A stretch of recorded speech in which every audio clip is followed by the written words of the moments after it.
बाह्य में हम अपना शरीर है और उसकी अनेक उपाधियां, मन, अहंकार, बुद्धि आदि है। और बाह्य में हम उसकी चालना कर सकते हैं, उसका प्रभुत्व पा सकते हैं। इसी तरह जो कुछ अंतरिक्ष में बनाया गया है वो सब कुछ हम जान सकते हैं, उसका उपयोग कर सकते हैं। उसी प्रकार इस पृथ्वी में जो कुछ तत्व है और इस पृथ्वी में जो कुछ उपजता है सबको हम अपने उपयोग में ला सकते हैं। इसका सारा प्रभुत्व हम अपने हाथ में ले सकते हैं, लेकिन यह सब बाह्य का आवरण है। जो हम अंतरतम में है वो हम आत्मा है, शिव है। जो बाह्य में है वो सब नश्वर है। जो जन्मेगा वो मरेगा, जो निर्माण होगा उसका विनाश हो सकता है। किंतु जो अंतरतम में हमारे अंदर आत्मा है, जो हमारा शिव है, जो सदाशिव का प्रतिबिंब है, वो अविनाशी,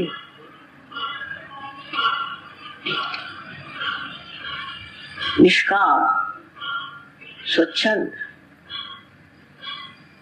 किसी चीज में वो लिपटता नहीं, निरंजन।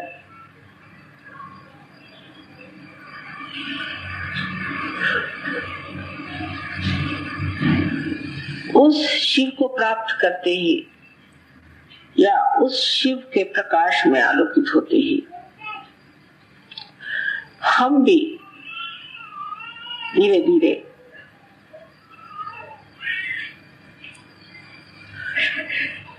संन्यास्त होते जाते हैं। बाह्य में सब आवरण है,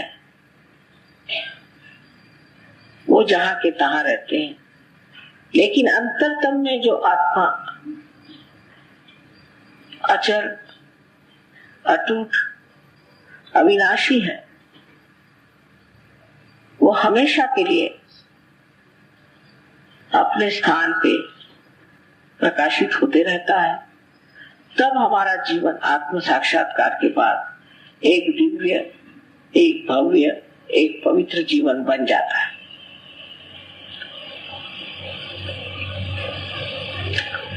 इसीलिए मनुष्य के लिए आत्म साक्षात्कार पाना अत्यावश्यक है। उसके बगैर उसमें संतुलन नहीं आ सकता,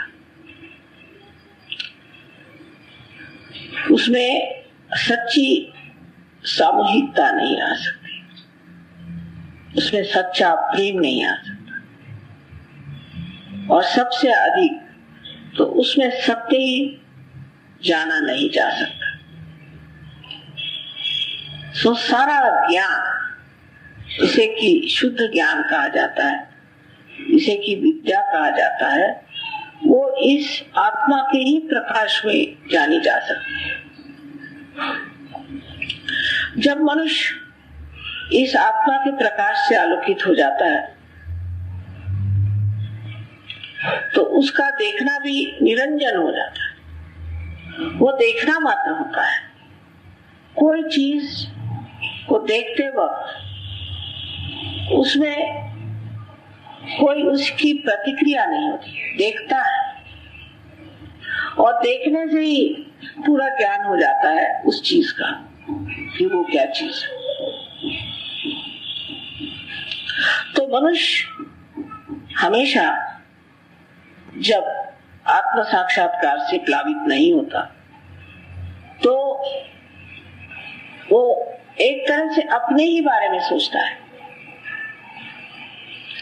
वो यही सोचता है कि मैं आज क्या खाना खाऊंगा, या किसके यहाँ बड़ा अच्छा खाना मिला था, आज कौन से खाने का इंतजाम करें। नहीं तो फिर वो ये सोचता है कि आज कहाँ मुझे जाना चाहिए, कौन सी जगह मेरा महत्व होगा, कौन सी जगह मुझे लोग मानेंगे, कौन सी सभा में मैं जाकर चमकूंगा। तीसरा सोचेगा कि मैं कौन सा कार्य करूं जिसके कारण मैं बहुत रुपया इकट्ठा कर लूं, बहुत मेरे पास पैसा आ जाए, संसार की सारी संपत्ति मैं पालूं और सारी दुनिया को मैं ठीक कर लूं। चौथा सोच सकता है कि कितने मेरे बच्चे हैं और उनके लिए मुझे क्या करना चाहिए, और मेरे बच्चों के बच्चों के लिए क्या करना चाहिए, और मेरे रिश्तेदार हैं उनके लिए मुझे क्या करना चाहिए। इस प्रकार के सारे जो कुछ विचार है ये अपने में लक्षित है, मोमो में लक्षित है, अपने में लक्षित है कि उसमें मेरा क्या स्थान है, मैं कहाँ हूं, मेरा उसमें कौन सा विशेष लाभ होने वाला है, मैं आज कौन से कपड़े पहनूंगा, आज मैं किसको किस तरह से प्रभावित करूंगा, मैं आज कौन सी बात कहूंगा जिससे सब लोग बिल्कुल अचंभा में पड़ जाए, मैं कौन सी ऐसी कोई तरकीब दिखाऊंगा जिससे लोग सोचेंगे कि वाह क्या ये आदमी है, कितना बढ़िया, कितना होशियार, कितना चमत्कार हो। दूसरा है वो अपने को बहुत नम्रता पूर्वक सबके सामने बार बार झुक झुक के नमस्कार करेगा, ये दिखाने के लिए मैं बड़ा नम्र हूँ और मैं सबसे बड़ा आदर से रहता हूँ, मैं बहुत ज्यादा संस्कृति से भरपूर हूँ। कोई तीसरा कहेगा कि मैं विद्वानों की सभा में जाके वाद विवाद करूंगा, मैं बहुत सारी किताबें पढ़ूंगा, उससे मैं अपनी बुद्धि को बड़ा प्रगल्भ कर लूंगा, मैं बुद्धि से बहुत अपने को ऐसा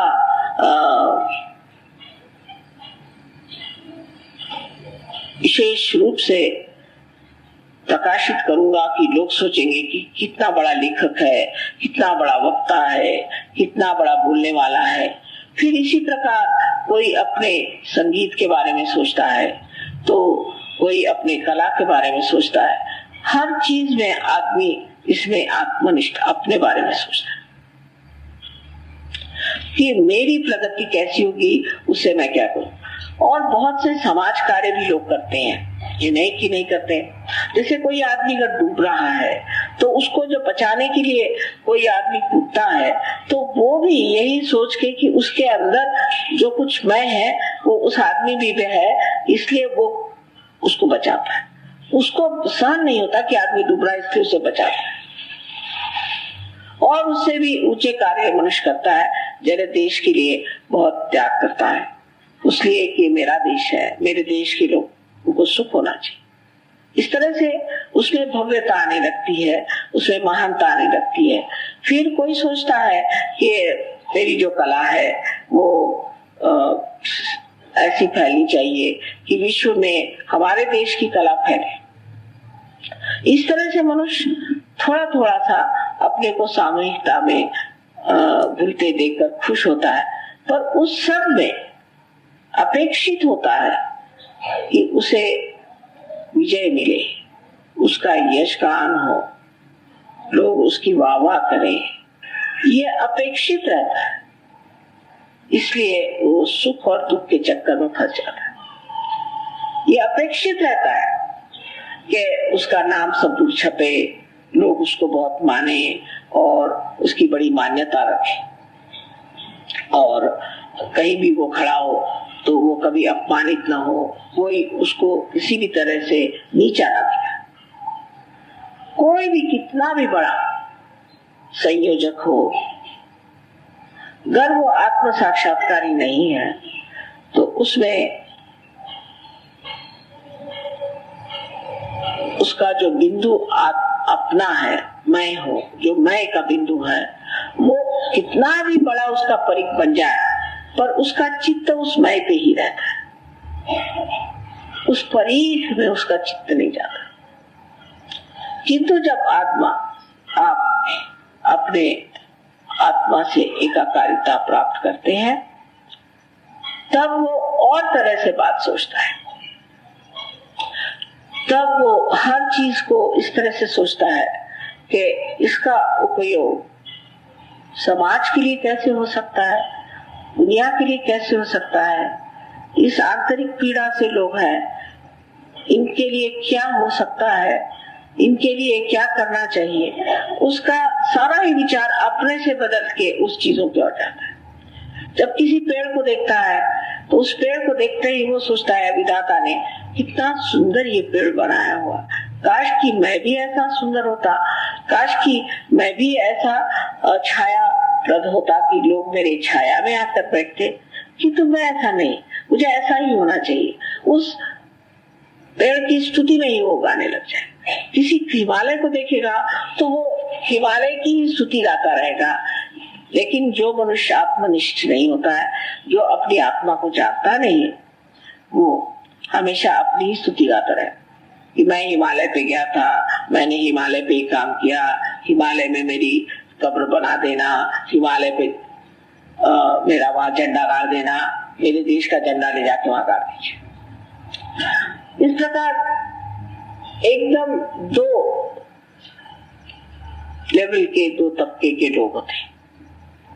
एक जो कि आत्म साक्षात्कारी है, आत्मा के प्रकाश में अपने को सारी चीजों की ओर दृष्टि डालते वक्त एक व्यापकता से देखते हैं।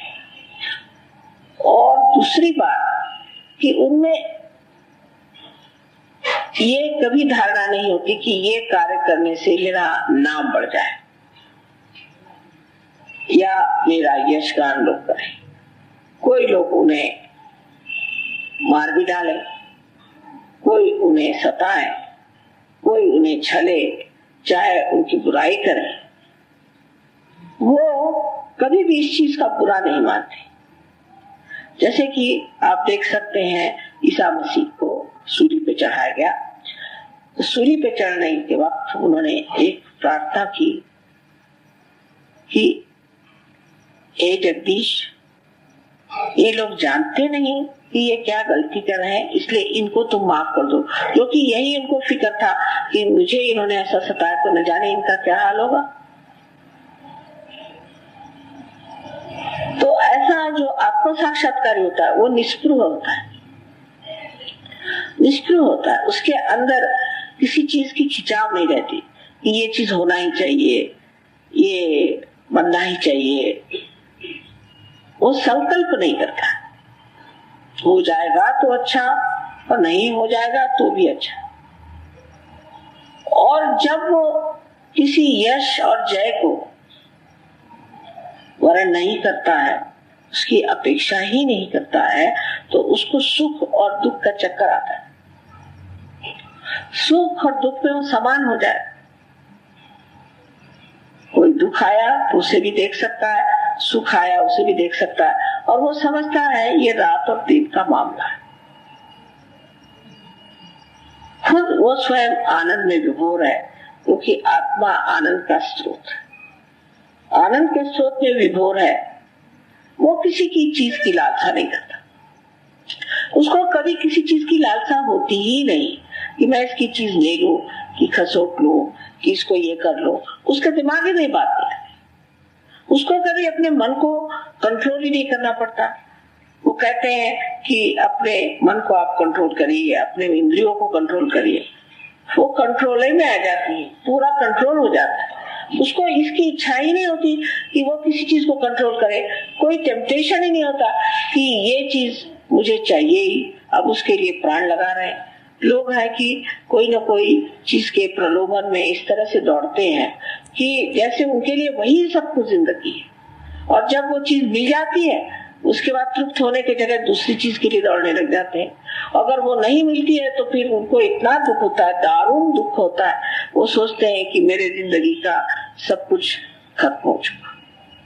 फिर ऐसे मनुष्य का जो चित्त होता है, अटेंशन होता है, वो बहुत गहन और हर चीज को जानता हुआ चलता है। उसके चित्त में ये शक्ति होती है कि जहां भी उसका चित्त पहुंचा वो चित्त स्वयं ही कार्यान्वित हो जाता है। अब चित्त जो है ब्रह्मदेव की देन है, लेकिन जब ब्रह्मदेव का सिर्फ ब्रह्म ही रह जाता है तो ऐसा चित्त इतना प्रभावशाली होता है, इतना प्रेममय होता है, इतना सूझबूझ वाला होता है और इतना होशियार होता है कि वो अपने कार्य को बड़े ही सुगम तरीके से कर लेता है। मतलब ये कि ऐसे आदमी का चित्त परम चैतन्य से एकाकारिता प्राप्त कर लेता है, और जब परम चैतन्य से एकाकारिता हो गई तो परम चैतन्य तो सारे कार्य को करते ही रहता है। तो जितने भी कर्म है दुनिया के वो सिर्फ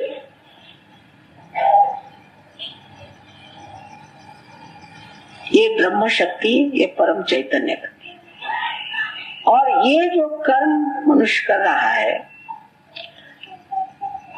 वो उस वक्त ये नहीं सोचता कि मैं कर रहा हूं, सोचता माने उसको इसकी अनुभूति ही नहीं होती। वो तो यही सोचता है कि हो रहा है, ये घटित हो रहा है, ये बन रहा है। अकर्म में जिसको कहते हैं उतरना, क्योंकि परम चैतन्य ही सारे कार्य कर रहे हैं तो मैं एक माध्यम मात्र बीच में हूँ। आत्मा के प्रकाश से ही ये हो सकता है, नहीं तो कभी नहीं हो सकता। मनुष्य करता है मैं सारा कार्य करता हूँ परमात्मा पे छोड़ देता, छोड़ नहीं सकता, झूठ बात। इस तरह की बात कोई सोचता है तो वो अपने को दगा दे रहा है और झूठ पर खड़ा है। और सच बात यह है कि परम चैतन्य सब कार्य को कर रहा है बहुत सुगम तरीके से ना। सुंदर उनका कौशल है, नहीं युक्तियां हैं कि आश्चर्य में मनुष्य पड़ जाता है किस तरह से वो कार्य को करता है। और जब मनुष्य इस प्रकार श्रद्धा स्वरूप अपने एक विशाल हृदय में, बहुत से लोग मुझे बताते हैं माँ बड़ा चमत्कार हो गया, मैंने तुझसे प्रार्थना की और कार्य हो गया, माँ बड़ा चमत्कार हो गया। कर्म तो हम नहीं करते,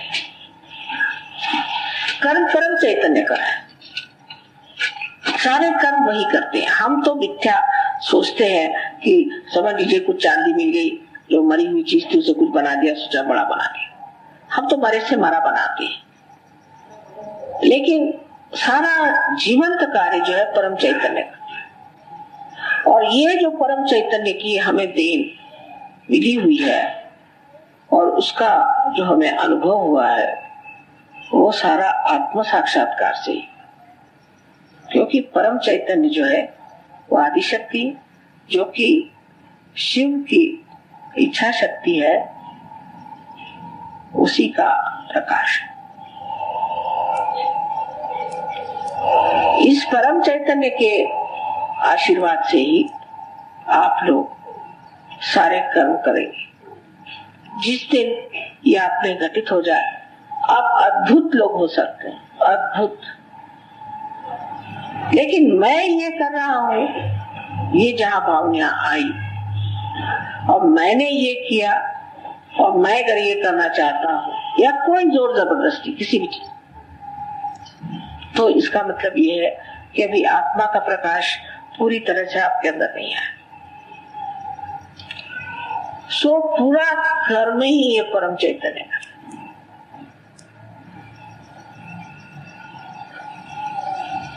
तो आप अकर्म में आ गए जब आप कोई कार्य ही नहीं कर रहे, जैसे कि ये बल्ब कहे कि मैं ही बिजली दे रहा हूं, तो गलत बात है। आपके अंदर वही परम चैतन्य कार्य कर रहा है जो लोग आत्म साक्षात्कारी है, जिसने आपको बनाया, आपको घड़ाया, आपका शरीर सब चीज जो बनी है वो उसी परम चैतन्य की कृपा से बनी। और उसके बाद आज जो मनुष्य बन के भी आप जो आत्म साक्षात्कारी बन गए वो भी उस परम चैतन्य का ही आशीर्वाद है। तो ऐसे मनुष्य में अहंकार कैसे आ सकता है जब वो जानता है कि मैं कुछ भी नहीं कर सकता। जैसे कि एक आर्टिस्ट है, उसके हाथ में कुंजरी है और वो कुंचली जानती है कि मैं कुछ कार्य नहीं करती हूँ। ये तो एक आर्टिस्ट है। जैसे मैं आपको कृष्ण की बात बताती हूँ कि कृष्ण की मुटी ने कहा कि मुझे लोग क्यों कहते हैं कि मैं बजती हूँ, बजाने वाला तो कृष्ण है, मैं तो खोखली हूँ। सो वो खोखलापन, जिसको ईगोलेसनेस कहते हैं, पूरी तरह से जब हमारे अंदर स्थापित हो जाता है, तब हम सोच सकते हैं कि हमारे अंदर जो ये विचार था कि हम ये कार्य करते वो कार्य करते, कितना दुखदायी था, कितना परेशान करने वाला। क्योंकि मैं ये कार्य कर रहा था और मैंने ये कार्य किया और उस कार्य का कोई फल ही नहीं निकला, इसलिए मैं दुखी हो जाता हूं।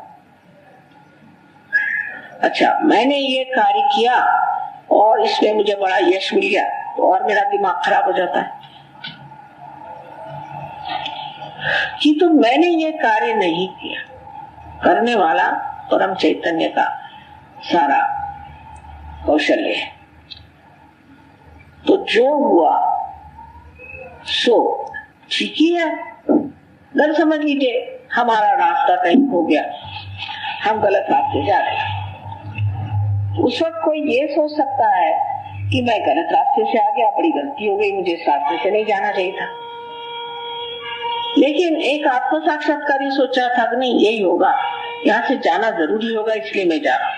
तो उसको दुख नहीं होने वाला, उसको कोई तकलीफ नहीं होने वाली।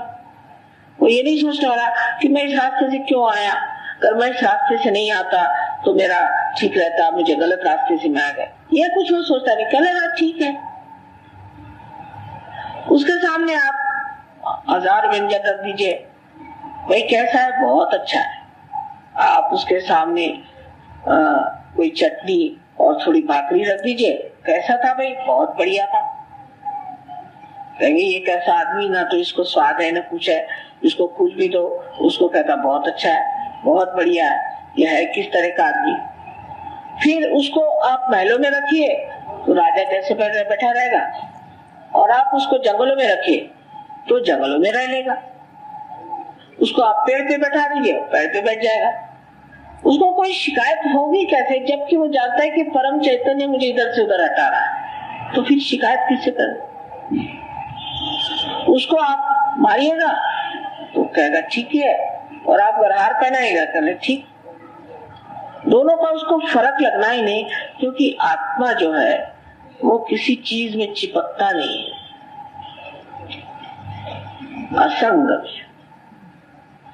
जब आप किसी चीज में चिपक जाते हैं, जैसे कि मेरी प्रतिष्ठा, मैं बड़ा आदमी, मैं छोटा आदमी, मैं बड़ा प्रतिष्ठित हूँ या मैं ऐसा हूँ, तब आपको लगता है कि इन्होंने मेरे साथ ऐसा क्यों किया। लेकिन असंग में जो आदमी बैठ गया उसको ये महसूस ही नहीं होता, वो अपने में ही आत्मन्य तुष्ट है, वो अपने आत्मा में ही तुष्ट रहता। क्या वो कोई बकबक नहीं करता, जब बोलना है तो बोलता है, नहीं बोलना है तो नहीं बोलता। किसी ने कुछ कह दिया उसे सुन लेता है, अगर कुछ ज्ञान की बात है तो उसे सुन लेता है, और अज्ञान की बात है तो उसे भी सुन लेता है, कहता ये अज्ञान है, ये ज्ञान है। गलत समझ लीजिए, उससे पूछे भाई इस जामात के लोग कैसे, वो कहने लगे, कहेंगे हाँ ठीक है, इन लोगों में ये दोष है और ये इनके गुण है, उनका वर्णन मात्र कर देगा, लेकिन ये नहीं कहेगा कि मुझे इनसे नफरत है, ये कभी नहीं कहेगा। वो कहेगा ये इनका दोष है और ये इनकी गुण है, ये दोष और गुण है और ये इसे जान लीजिए, वो उसका वर्णन मात्र कर दे। सो वो वर्णनात्मक होगा, ये नहीं कि तुमसे मैं नफरत करता हूँ, तुम्हारी मैं निंदा करता हूँ, तुमसे मैं घृणा करता हूँ, कभी नहीं कहेगा।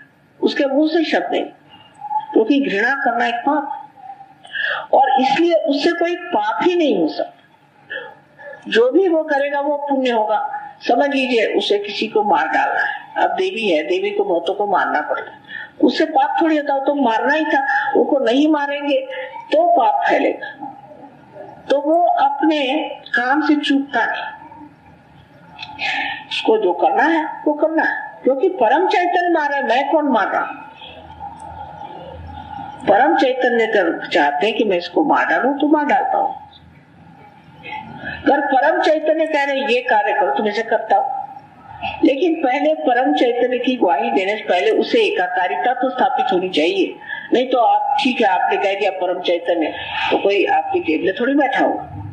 अगर आप में यह स्थिति है और आप उस ऊंची दशा पहुंच गए कि जहां पर आप परम चैतन्य से एकाकारिता प्राप्त कर चुके हैं, तब आप जिस चीज को गलत समझते हैं उसके लिए आप कह सकते हैं। बड़े बड़े संतों ने इतने लोगों को बताया, कह रहे तू इतना खराब, तू ऐसा दुष्ट है, तू ऐसे क्यों करता है, ये है वो है, सब उसको बता दिया। उसके मुंह पर कोई डरे नहीं, क्योंकि वो जानते थे ये परम चैतन्य का कार्य।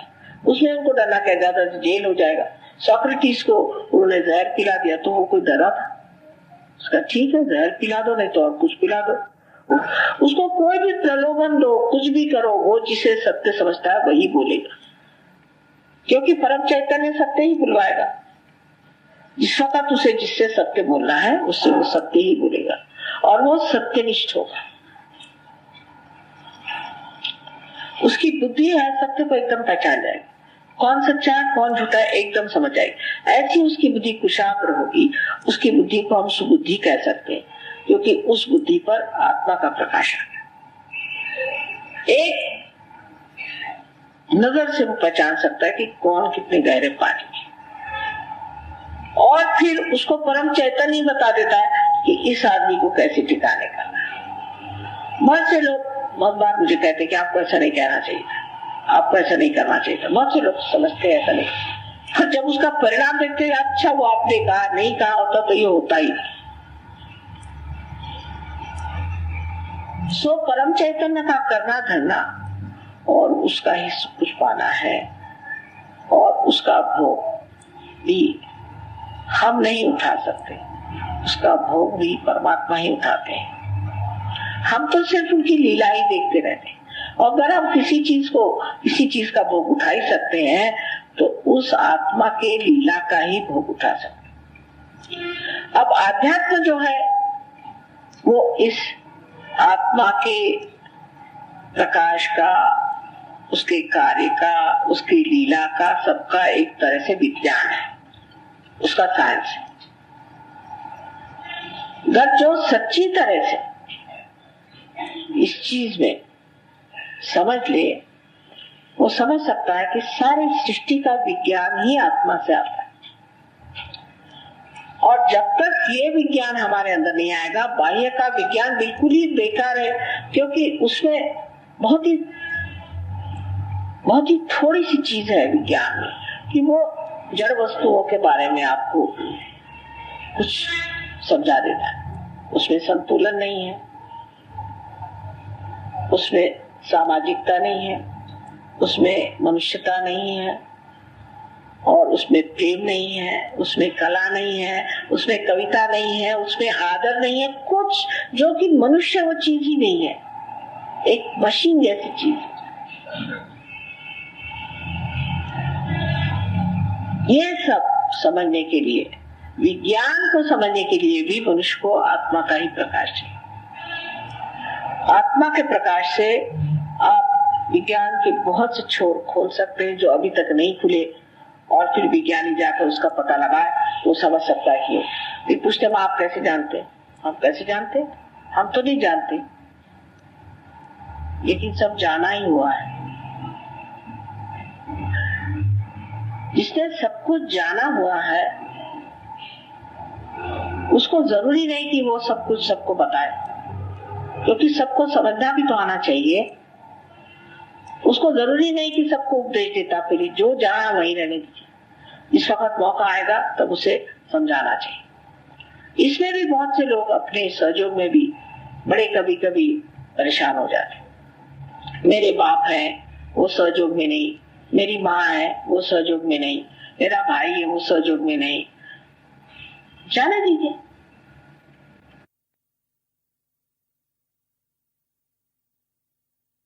क्योंकि सारा कुछ आप ही के अंदर है। इसलिए ये नहीं है उसमें, वो नहीं इसमें, इस तरह की बातें सोचना, फिर यही विचार आता है कि ना मनुष्य अपने साथ आनंद में रहता है उतना किसी के साथ नहीं रहता, क्योंकि सारा कुछ आप ही के अंदर है। इसलिए ये नहीं है उसमें, वो नहीं इसमें, इस तरह की बातें सोचना, फिर यही विचार आता है कि अभी पूरे दालान हमारे हृदय के खुले नहीं। इसलिए हम ऐसा सोचते हैं। जो अब आत्म साक्षात्कारी यही आपके बाप भाई बहन है, और इनको तो कोई वो प्रश्न नहीं। ये प्रश्न उन लोगों को होता है जो अभी भी आधे अंधकार में आधे प्रकाश में है। वो ये सोचते रहते हैं कि अभी ये मेरा भाई उसमें फंसा हुआ है, मेरी बहन उसमें फंसी हुई है, अपने आप से वो आ जाएंगे। इसी पे जबरदस्ती नहीं हो सकती। इसी तरह का एक आत्म साक्षात्कार सोचता है, देखते रहता है, सबको देखते रहता है कि हाँ देख रहा हूं, और आनंद उठाता है। मनुष्य के पागलपन में भी वो आनंद उठा लेता है, और उसके सयानेपन में भी वो आनंद उठा लेता है। कोई अगर बेवकूफी की बात करता है तो उसका भी आनंद उठा लेता है, और कोई समझदारी की बात करता है तो उठा लेता है। सब चीज में उसे एक आनंद का स्रोत दिखाई देता है। कोई मनुष्य अगर विक्षिप्तता से रहता है तो उसमें भी उसे लगता है कि देखो ये कैसा एक नाटक है। जैसे कि एक नाटककार किसी नाटक के बारे में लिखता है कि कोई एक विक्षिप्त दिखा दिया, एक बड़ा गुस्सेला आदमी दिखा दिया, बड़ा क्रोधी, अब उसका मजाक बन रहा है। तो जब एक आत्म साक्षात्कारी क्रोधी मनुष्य को देखता है तो फौरन उसे क्या लगता है, वाह बे वाह, क्या क्रोध चढ़ रहा है इस पर, अब तो और भी चढ़ गया, अब तो सिर्फ आज्ञा चक्र में था और अब तो सहस्त्रार में भी चढ़ गया, अब न जाने क्या क्या होने वाला है। वो तो यही सब सोचते रहता है। उसको उसमें कोई घबराहट नहीं होती, पर ये सोचता है इसकी जो क्रोध की जो चला है कहीं ऐसा न हो जाए इसका सर फट जाए या कुछ। तो फिर कहेगा जरा थोड़ा सा ठंडा हो, यही सोचे। तो कहेगा नहीं रहने दीजिए, मैं समझता हूँ। तो ठीक है, समझिए, मैं भी आपको समझ रहा हूँ। तो वो बैठे बैठे उसके बाद अगर उससे कहीं आप नाटक लिखिए तो इतना सुंदर वो नाटक लिख देते हैं आप क्रोधी आदमी का कि आप हंस हंस के लोटपोट हो जाए। उसमें जो ये दृष्टि है, इसकी ये किसी में उलझी हुई दृष्टि नहीं है, इसे निरंजन दृष्टि कहे या साक्षी स्वरूप में, उस साक्षी स्वरूप के दृष्टि से ही देख करके वो सारे समाज का इतना सुंदर चित्रण कर देता है कि सिवाय हंसी के आपको और कुछ नहीं समझ में आता कि वाह भाई क्या ये चित्रण बनाया है। यानी गंभीर से गंभीर बात में भी आप समझ सकते हैं कि बहुत सी बातें ऐसी हैं कि वो सिर्फ दिखने को गंभीर लगती है, लेकिन उसमें एक तरह का बड़ा छिपा हुआ संदेश। हर चीज, युद्ध हुआ, जब युद्ध देखते हैं तो जरूर उद्विग्नता आ जाती है, लगता है ये क्या, क्यों मार रहे हैं बेचारे सीधे साधे हैं, लोगों को क्यों मार रहे हैं। वो जो उद्विग्नता हमारे अंदर आ जाए अगर आत्म साक्षात्कारियों को, तो फौरन इसकी खबर चली जाएगी परम चैतन्य, और जो आतताई ये काम करेगा उसको ठिकाना हो जाएगा, उसका इलाज हो जाएगा। वो उद्विग्नता भी एक तरह से कार्यान्वित होती है। कोई आह्लाददायी चीज होगी वो तो ठीक ही है, लेकिन कोई ऐसी भी चीज हो कि जिसको देखकर उद्विग्नता आए और मनुष्य सोचे कि ऐसे कार्य क्यों हो रहे हैं, ऐसे नहीं होने चाहिए, फौरन उसका इलाज हो जाएगा। बहुत सी बातें इस तरह से होती रहती। जैसे कि मैं अपने बारे में बता सकती हूँ, मैं इस बार जब रशिया पहले बार गई थी तो रशिया में 7-8 दिन रहे, सब कुछ हुआ। फिर घर आने पर फिर से रशिया जाने की बात निकली कि योग का वहां पर एक सेमिनार होगा। तो हमारे घर में ये कहा गया कि अभी अभी जाके आए हो, फिर और आप 2 दिन के लिए जाओगे, क्या फायदा है, जाने दीजिए, वहां और लोग हैं संभालेंगे। तो मैंने कहा नहीं, मुझे वहां जाना जरूरी है। कहने क्यों? मैंने कहा इसलिए कि वहां जो ईस्टर्न ब्लॉक है उसको तोड़ना है। कैसे टूटेगा? मैंने कहा टूटेगा, ईस्टर्न ब्लॉक के सब लोग वहां आएंगे और उस ईस्टर्न ब्लॉक के लोगों में से जो लोग पार हो जाएंगे वो जाते ही साथ उनकी वजह से परम चैतन्य अपना कार्य कर लेगा। चाहे एक एक ही आदमी। और आश्चर्य की बात है कि उस योग सेमिनार में सिर्फ मैं 45 मिनट बोली और 15 मिनट में रियलाइजेशन दिया, और उसके बाद वो जितने भी लोग थे वो अपने अपने देश में गए और वहां ये कार्य हो। सो परम चैतन्य के कार्य के लिए अब जरूरी है कि आत्म साक्षात्कारी लोग, ये उनका साधन है। परम चैतन्य का कार्य आत्म साक्षात्कारी लोगों के ही इच्छा के अनुसार होता है। अगर आपकी इच्छा हो तो वो कार्य हो सकता है, पर आपकी इच्छा में भी शुद्धता होनी चाहिए। ऐसी इच्छा नहीं जिसमें आप स्वार्थी हो, ऐसी इच्छा नहीं जिसमें आप अपने ही बारे में सोचते हैं, क्योंकि ये कार्य आत्मा के ही बल पर होता है। और जो आत्मा, जो अपना शिव है, वो मैंने आपसे बताया बिल्कुल स्वच्छंद, निष्प्रूह, निराकार और निरंतर, नित्य, इस तरह की प्रकृति का है। इसलिए जो मनुष्य आत्म साक्षात्कारी हो जाता है उसमें ये सारे ही गुण आप पा लेंगे। ये अगर गुण आपके अंदर नहीं आए, जैसे बाह्य से, जैसे मैंने कहा कि आप पे सारे आवरण हो, आप राजा हो तो आप चाहे कुछ भी हो, अंदर से आप निष्प्रूह हैं, अंदर से आप छूटे हुए हैं, अंदर से आप किसी चीज को चिपकते नहीं, अंदर से आप किसी को द्वेष नहीं करते, किसी का मत्सर नहीं करते, किसी के लिए आपको लालसा नहीं होती। ये सारे षड्रूप आप ही आप छूट जाने चाहिए। तो आत्मा का सबसे बड़ा प्रकाश यही है कि आपको कोई प्रयत्न नहीं करना है। बहुत कहते हैं मन को जो वश में रखो, कोई जरूरत, किसी को वश में रखने की जरूरत नहीं। जैसे आप आत्म साक्षात्कार में ही उतर जाते हैं, उस प्रकाश में अपने ही आप ये अंधकार दूर ही हो जाते हैं। और ये बड़ा भारी लाभ है। और जिसने इस लाभ को अभी तक प्राप्त नहीं किया, उसको यही सोचना चाहिए कि अभी हमारा आत्म साक्षात्कार पूरी तरह से फलित नहीं। अगर हमारा आत्म साक्षात्कार पूरी तरह से फलित हुआ तो हमारे जीवन में, हमारे आसपास के समाज में, हमारे सहयोग के समाज में, हर जगह एक नवीन तरह का मनुष्य तैयार होना चाहिए जो आत्मा स्वरूप है, आत्मा के प्रकाश से प्लावित है, जिसमें शिव का दर्शन होता है।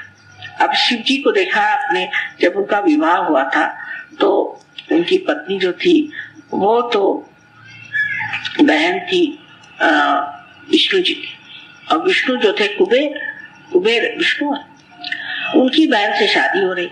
और ये अपने नंद उस पे बैठ करके, नंदी पे बैठ करके, उसके ऊपर न लगाम न कुछ नहीं, दोनों पैर ऐसे लगा के बैठ गए जम के नंदी पर, और नंदी उड़ता हुआ चला रहा है और ये नंग धड़ंग उस पे बैठे हुए हैं। ये सब अभिव्यक्ति है कि उनको किसी चीज की लगन नहीं, किसी चीज का ये विचार नहीं कि मुझे ये चाहिए। नहीं तो कोई सोचेगा कि भाई मैं कुबेर के बहन से शादी कर रहा हूँ, कौन से कपड़े पहनूं, कौन से रथ में जाऊं। वो 10 दिन पहले उसके कपड़े बनेंगे, उसके जूते बनेंगे, उसके सारा अवतार बनेगा, तब वो पहुंचेगा। पर शिव जी ने सोचा कि मेरे तो विवाह हो रहा है, बस इससे और उनको ज्यादा कोई बात मालूम नहीं। उन्होंने कोई विचार नहीं किया। और उनके साथी भी जो थे वो भी उन्हीं जैसे, किसी के एकाक्ष थे और किसी के हाथ पैर गले हुए, कोई कैसे भी, सबको साथ में लेके कोई बात नहीं। इसका प्रतीक रूप से अर्थ होता है कि आपके पास शारीरिक कोई भी व्यंग हो या कोई भी चीज हो, जब तक आपके आत्मा का प्रकाश आपके अंदर है, कोई सी भी आपकी शक्ल हो, कैसे भी आप हो, आपके अंदर अगर आत्मा का प्रकाश है तो शिव आपको मानते हैं और अपनी बारात में ले जाए। अब वहां सब लोग देख के हैरान कि कैसे दूल्हा मियां चले आ रहे हैं नंदी पर बैठ करके, दोनों पैर दोनों तरफ करके, और इनको कोई स्वच्छंद नहीं, इनको क्या परवाह, निष्ठुर है। और कुछ आपस में बातें हुई होंगी वहां पर, लोगों ने सोचा होगी कि ये कैसा दूल्हा चला आ रहा है। तो पार्वती जी को अच्छा नहीं लगा, क्योंकि वो जानती थी कि मेरा पति जो है वो आत्मा स्वरूप है, और इसलिए उनमें निस्संग है। इसमें हमारे 2 अंग दिखाई देते हैं। एक तो हमारा अंग कि जो हम आज विष्णु स्वरूप है, जो बाह्य में, और अंदर का अंग जो है वो हमारे शिव है, और उस शिव के जैसे हमें निस्पृह, स्वच्छंद और निरासक्त होना चाहिए। किसी चीज की आसक्ति हमारे अंदर नहीं आ सकती। गर्म आत्मा स्वरूप। फिर बाह्य में आप श्री कृष्ण हो जाए या आप और कोई हो जाए, लेकिन अंदर का जो शिव है वो अपनी जगह स्थित रहेगा। बाह्य का अंग जो है वो महत्वपूर्ण अब नहीं रहा, जबकि आप आत्मा स्वरूप हो गए। और जब आप आत्मा स्वरूप हो गए तो इन सब चीजों के लिए आपकी जो भावनाएं हैं वो एकदम बदल जाए। एकनाथ जी का ऐसा बड़ा सुंदर उदाहरण है कि वो कावड़ लेकर के पहुंचे थे द्वारिका, वहां चढ़ाने, और ऊपर चढ़ के उन्हें जाने का था। अब ये भक्ति का भाव उनका था।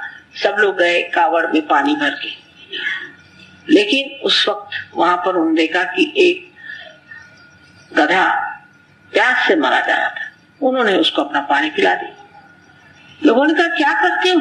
वहां से आप सारी कावड़ भर के पैदल चल के आए और इस गधे को आप पानी पिला दिया? तो उन्होंने कहा तुमको नहीं मालूम, मेरा श्री कृष्ण यहाँ तक उतर के आया पानी पीने, उसको मैंने। ये जो भक्ति का जो सूक्ष्म भाव है वो एक आत्म साक्षात्कार ही समझ सकता है कि बाह्य को देखना कि हम कावड़ लेके गए और हमने जा करके और उनको समर्पित किया। हम कौन होते हैं? जब वही भाव टूट गया, हम ही भाव नहीं रहा, और जब वहां पर एक बेचारा प्यासा एक प्राणी पड़ा हुआ है, उसको आपने पानी पिला दिया, ठीक है, परम चैतन्य ने कार्य कर दिया, हमसे क्या मतलब। इसीलिए जो बहुत सी बातें हम संतों की नहीं समझ पाते हैं वो अब आप समझ पाइएगा, क्योंकि आपने आत्म साक्षात्कार पाए और आपसे भी ऐसे कार्य हो जाए।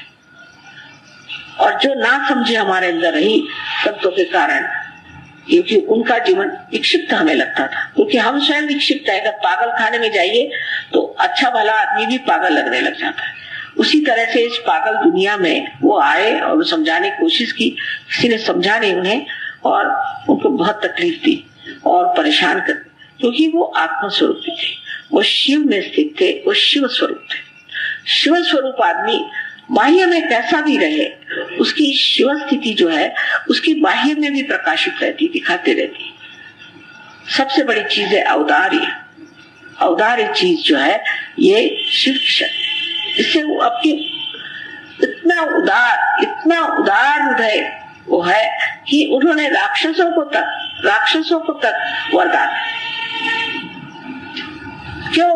क्योंकि दे देता हूं मैं वरदान। अब मेरे पास भी आते हैं कुछ लोग, माँ में वरदान, मैं जानती हूँ ये लोग बड़े खराब हैं, चलो तुमको वरदान चाहिए हो, परम चैतन्य देख लेगा इनको, मुझे क्या करना। राक्षसों को भी वरदान दे, चलो तुमको चाहिए ले, पार्वती चाहिए पार्वती ले जाओ, क्या चाहिए ले जाओ, मुझे एक औदार्य। इतना जिसको कहना चाहिए कि एकदम अंधा औदार्य आप कह सकते। ये अंधा नहीं है, क्योंकि पूर्ण विश्वास है परम चैतन्य वहां बैठा हुआ, मेरी शक्ति है, वो सारे कार्य को कर रही, मैं तो यूं ही कहने के लिए ले जाओ। यहाँ से ले जाते रास्ते में ही विष्णु जी ने उसका हाल खराब कर दिया। जो सब चीज को जानते हैं उनके लिए प्रश्न नहीं रहता इसका क्या होगा क्या नहीं होगा, वो सब जानते हैं। उसी प्रकार जो शिव में स्थित है वो अपने में बड़ा समाधानी होता है और वो सब कुछ जानता है, सब कुछ समझता है, वो कहेगा नहीं लेकिन वो सब जानता है। और सबसे बड़ी शिव की शक्ति है प्रेम, प्रेम की शक्ति, निर्वाज्य प्रेम, निर्वाज्य, जिसमें कि कोई ब्याज नहीं देना, ब्याज तक नहीं देना, निर्वाज्य बहता है।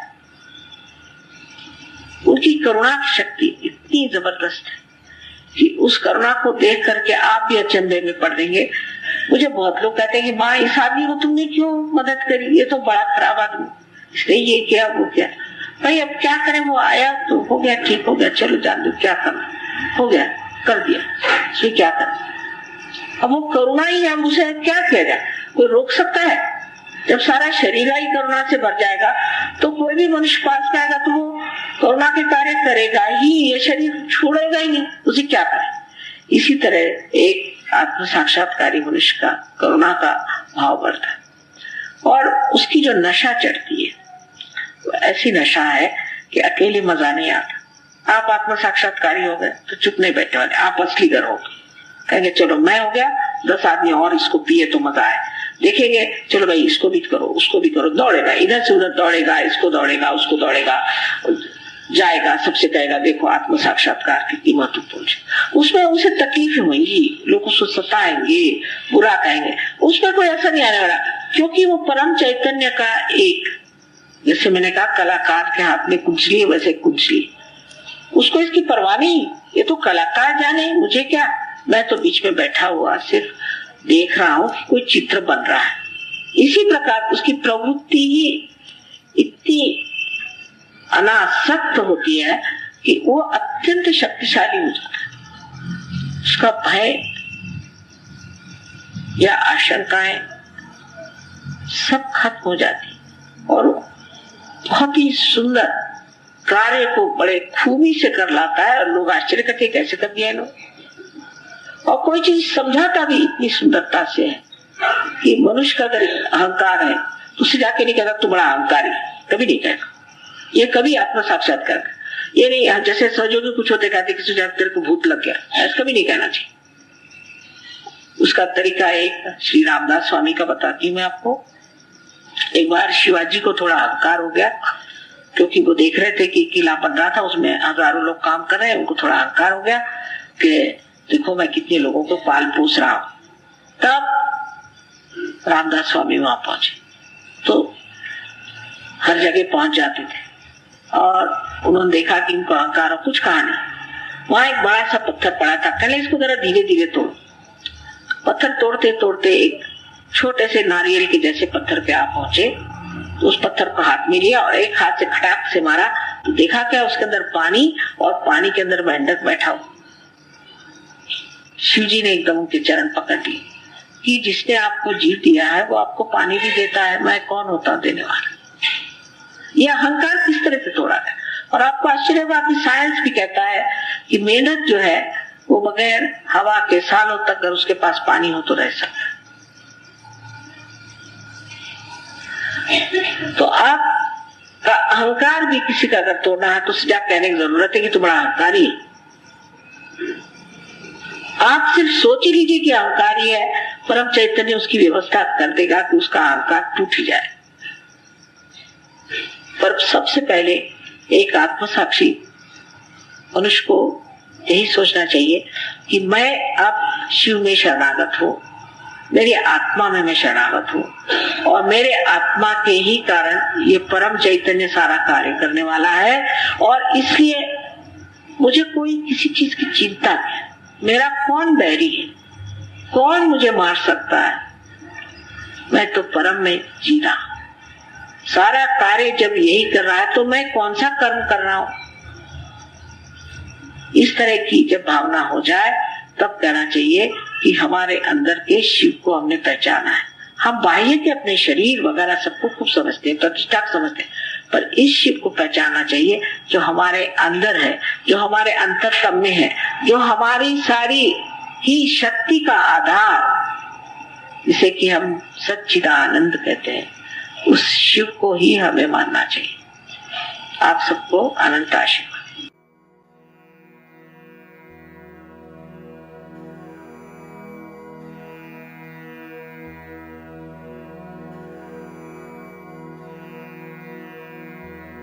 Mm-hmm.